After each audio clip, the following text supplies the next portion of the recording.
দেখছেন এগুলো কি বলো তো? কি পাউডার কি বানায়? কি বানায়? বোমা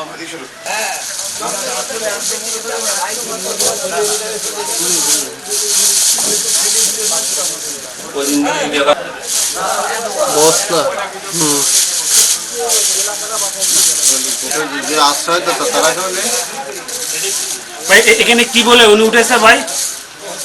তাদের পায়ে জিজ্ঞাসাবাদ করতে হবে ওই এখানে কিভাবে আসছিল।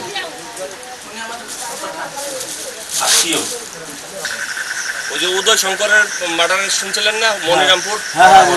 উদয় শঙ্কর গুলি করে মেরেছে দুজনকে ধরা হয়েছিল।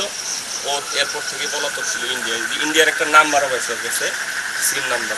আমরা তো ওই নাম্বারে তারা ইন্ডিয়ায় দেখতেছিলাম বা ইন্ডিয়া থেকে কথা বলতে বিভিন্ন ব্যক্তির সাথে তো যোগাযোগ করে এগুলো দেখতেছিলাম। মানে অভিযান চলতেছে, এখনো অভিযান শেষ হয় নাই। তা আপনারা জানেন যে তো হইল চরমপন্থী দক্ষিণ পশ্চিমাঞ্চলের যে শিমুল ভুইয়া আছে তার সেকেন্ড ইন কমান্ড আমরা হিসেবে জানি সাইফুল আলম মেম্বার। সে ওই যে রাকিব হত্যা, সুব্রত হত্যা সহ উদয় শঙ্কর প্রফেসর যে হত্যা হয়েছে মনিরামপুর এই হত্যা মামলার দুইটা চার্জশিটভুক্ত সময় আর একটা পলাতক ছিল। ওই উদয় শঙ্কর মার্ডার হওয়ার পরে যখন দুইজনকে অ্যারেস্ট করছিলাম আমরা, তখন সে পালাই গেছিল। আমরা দীর্ঘদিন তাকে খোঁজাখুঁজি করার পরে এই যে ইদানিং যে আলোচনা হচ্ছে ও ইন্ডিয়ায় শিমুল ভুঁইয়াকে অ্যারেস্ট, এরপর থেকেই সে এখানে গাড়া দিয়ে আছে। তার নাম্বার দেখে আমরা মনে করতেছি এবং ইন্ডিয়ান নাম্বার দিয়ে বিভিন্ন ব্যক্তির সাথে কথা বলতো, সেই নাম্বারটাও আমরা তার হেফাজতেই পাইছি। প্রাথমিকভাবে বলছে যে সাতক্ষীরা বর্ডার দেশে ছিল, মানে ইন্ডিয়ার ভিতরে বর্ডার থেকে কথা বলতো, এই কথা বলছে।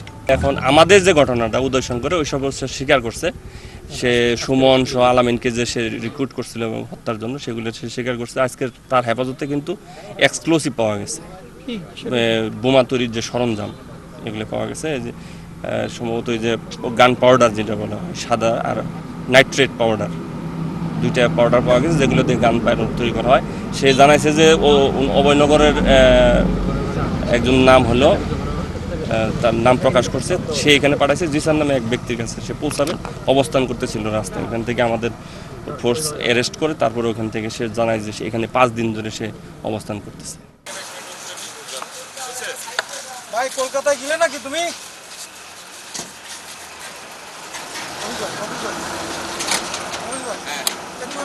নাকের মধ্যে ঢুকে দিচ্ছে।